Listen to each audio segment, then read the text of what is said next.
Hi friends, good afternoon friends. అందరూ ఎలా ఉన్నారు? అందరూ బాగుండాలని మనస్ఫూర్తిగా కోరుకుంటున్నాను ఫ్రెండ్స్. నేనైతే సూపర్గా ఉన్నాను ఫ్రెండ్స్. ఈరోజు కర్రీ వచ్చేసి ఫిష్ కర్రీ ఫ్రెండ్స్. ఫిష్ కర్రీకి కావాల్సిన ఇంగ్రీడియంట్స్ ఏంటో చూసేయండి ఫ్రెండ్స్. ఫిష్ ఫ్రెండ్స్ చూడండి ఫ్రెండ్స్, ఫిష్ ఇది కొరమీన్ అనుకుంటా ఫ్రెండ్స్, నాకు తెలిసి కొరమీనే ఫ్రెండ్స్. కొరమీన్ ఫిష్ తీసుకున్నాము.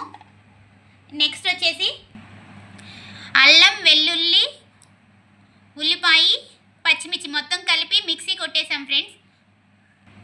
కారం ఫ్రెండ్స్, చింతపండు, సాల్ట్, గరం మసాలా, పసుపు, కొత్తిమీర, కరివేపాకు. ఇవి పచ్చిమిర్చి వచ్చేసి లాస్ట్లో ఫినిషింగ్లో వేసుకోవాలి ఫ్రెండ్స్. ఒక 2 బద్దలుగా చీల్చి వేసుకోవాలి. ఆయిల్ ఎలా తయారు చేసుకోవాలో చూద్దాం పదండి ఫ్రెండ్స్. ఫిష్ని శుభ్రంగా వాష్ చేసుకోవాలి ఫ్రెండ్స్. ఒక 5 times 6 times శుభ్రంగా వాష్ చేసుకోండి. నిమ్మకాయ, సాల్ట్ వేసి కూడా వాష్ చేసుకోవాలి. నెక్స్ట్ వచ్చేసి అల్లం, వెల్లుల్లి, పచ్చిమిర్చి కలిపిన పేస్ట్ని తగినంత వేసుకోవాలి. మీకు ఎంత పడుతుందో అంత వేసుకోండి. అల్లం, వెల్లుల్లి, పచ్చిమిర్చి, ఉల్లిపాయ మొత్తం కలిపి మిక్సీ కొట్టేసాము. అవి తగినంత వేసుకోవాలి. కారం తగినంత, మీరు ఎంత తింటారో అంత వేసుకోండి ఫ్రెండ్స్. ఎందుకంటే కొంతమంది కారం ఎక్కువ తింటారు, కొంతమంది తక్కువ తింటారు.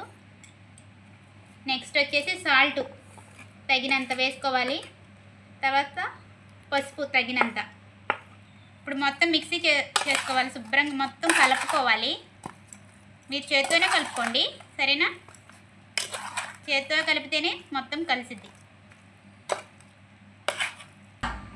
ఇలా మొత్తం ఇలా కలుపుకున్న తర్వాత చింతపండు ఇందాక చూపించాను కదా ఫ్రెండ్స్, ఇలాగా వాటర్ పోసి ఒక 5 minutes ఉడకబెట్టుకోవాలి. ఇప్పుడు దాన్ని వడకట్టుకొని ఈ చేపల మిశ్రమంలో వేసుకోవాలి.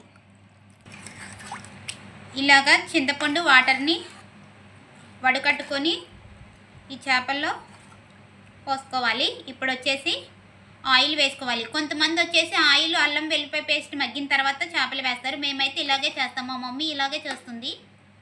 ఇప్పుడు వచ్చేసి ఆయిల్ వేస్తున్నాను.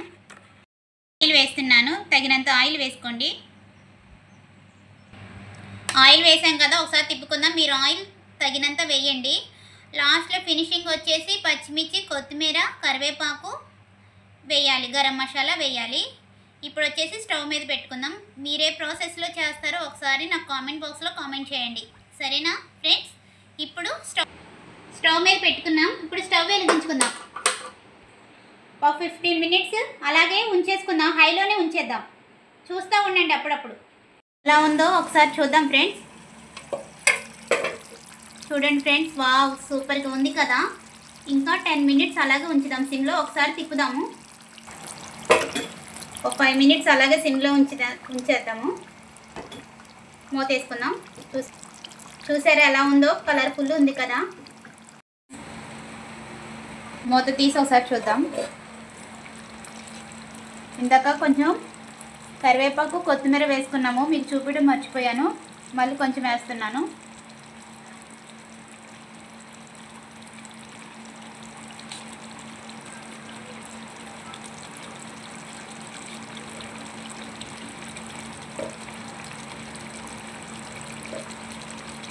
సిమ్లో ఒక 2 minutes ఉంచేద్దాం. ఒకసారి మూత తీసి చూసి గరం మసాలా వేసేస్తున్నాను. ఇంకంతే ఫ్రెండ్స్, ఫినిషింగ్. గరం మసాలా వేసేసాను.